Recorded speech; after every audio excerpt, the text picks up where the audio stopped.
There's no doubt that the West Indian has had a huge impact on South African cricket. His relationship with the players has been positive, and he has breathed new life into a talented group of players.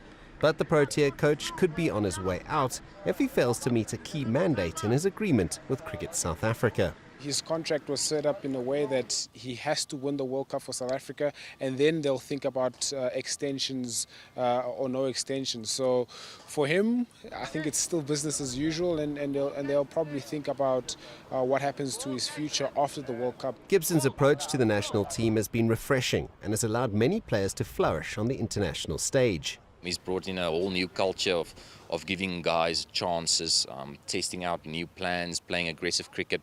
Sometimes it didn't come off all that well all the time, but I think him and Faf also, they found a great partners in each other.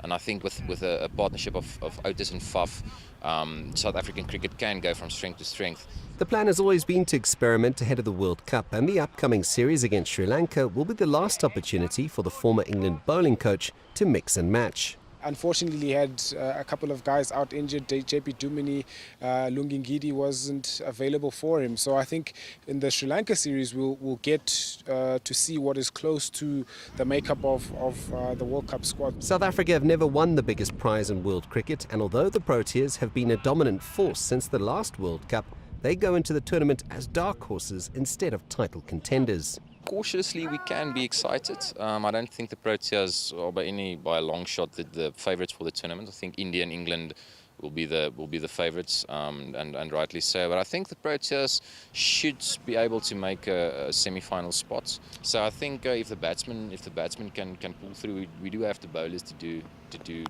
damage early on in the innings, and then the Proteas might just surprise. But I don't think they're the favourites at the moment. Gibson can't be blamed for putting out feelers, as winning the World Cup is a tall order, even for a talented group like South Africa. Either way, Gibson sits in a win-win situation, because if he wins the World Cup, he keeps his job and becomes a South African hero. But if he doesn't, he could still waltz straight into the Australians' job at the ECB in September. CS du Plessis, CGTN, Johannesburg.